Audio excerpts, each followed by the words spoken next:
ಆಚಿ ಮಸಾಲ. ಎಂತ ಅಡಿಗೆಯ ರುಚಿಯಾಗೋ ರಹಸ್ಯವು 20 ರೂಪಾಯಿ. ನೋಡಿ, ಸಹಜವಾಗಿ ಒಂದು ಮಾತಿದೆ, ರೈತರು ದೇಶದ ಬೆನ್ನೆಲುಬು ಅಂತೇಳಿ. ಇದು ಕೇವಲ ಸಭೆ ಸಮಾರಂಭಗಳಲ್ಲಿ ಮೈಕ್ ಹಿಡ್ಕೊಂಡು ಉದ್ದುದ್ದ ಭಾಷಣ ಮಾಡುವಂತ ರಾಜಕಾರಣಿಗಳಿಗೆ ಮಾತ್ರ ಇದು ಸೀಮಿತ ಆಗಿದೆಯಾ? ಯಾಕೆ ಅಂತ ಅಂದ್ರೆ ಬೆಳಗಾವಿ ಭಾಗದ ರೈತರು ಕಣ್ಣೀರು ಹಾಕ್ತಾ ಇದ್ದಾರೆ.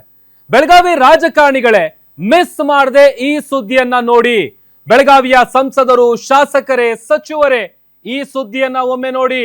ಬೆಳಗಾವಿ ಲೀಡರ್ಗಳೇ, ಇದು ನಿಮ್ಮ ಜಿಲ್ಲೆಯ ರೈತರ ಕಣ್ಣೀರ ಕಥೆ. ಇದು ರಾಜ್ಯ ದೇಶಕ್ಕೆ ಅನ್ನ ಕೊಡ್ತಾ ಇರುವಂತ ಅನ್ನದಾತರ ಕೂಗು ನಿಮಗೆ ಕೇಳಿಸ್ತಾ ಇಲ್ವಾ? ಇಷ್ಟು ವರ್ಷ, ಇಷ್ಟು ದಿನಗಳಾದ್ರೂ ಕೂಡ ಇದು ನಿಮ್ಮ ಗಮನಕ್ಕೆ ಬಂದಿಲ್ವಾ?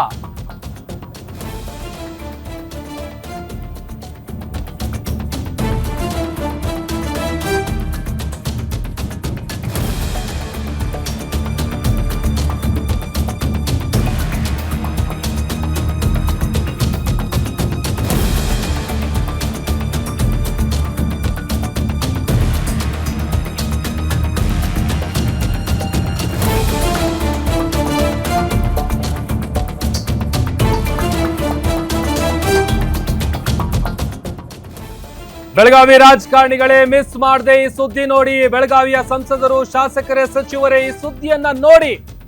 ಬೆಳಗಾವಿಯ ಲೀಡರ್ಗಳು ನೋಡ್ಲೇಬೇಕಾದಂತ ಸುದ್ದಿ ಇದು. ಇದು ನಿಮ್ಮ ಜಿಲ್ಲೆಯ ರೈತರ ಕಣ್ಣೀರ ಕಥೆ.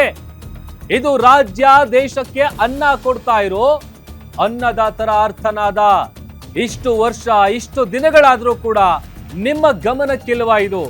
ಅಷ್ಟು ಬಾರಿ ಆಗ್ರಹಿಸಿದ್ರು, ಮನವಿ ಮಾಡಿದ್ರು, ಅವರ ಕೂಗು ಕೇಳಿಸ್ತಾ ಇಲ್ವಾ ನಿಮಗೆ?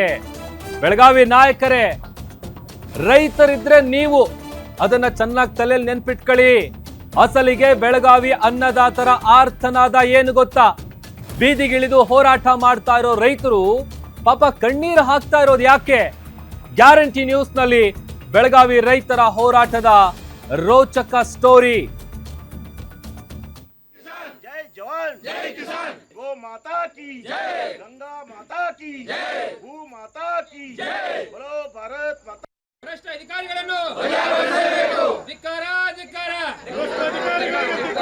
ಧಿಕ್ಕಾರ ಧಿಕ್ಕಾರ, ಭ್ರಷ್ಟ ಅಧಿಕಾರಿಗಳಿಗೆ ಧಿಕ್ಕಾರ ಧಿಕ್ಕಾರ, ಭ್ರಷ್ಟ ಅಧಿಕಾರಿಗಳಿಗೆ ಧಿಕ್ಕಾರ ಧಿಕ್ಕಾರ. ಭಾರತೀಯ ಕಿಸಾನ್ ಸಂಘಕ್ಕೆ ಜಯವಾಗಲಿ. ಎಲ್ಲ ರೈತ ಸಂಘಗಳಿಗೆ ಜಯವಾಗಲಿ. ಎಲ್ಲ ರೈತ ಸಂಘಗಳಿಗೆ ಜಯವಾಗಲಿ.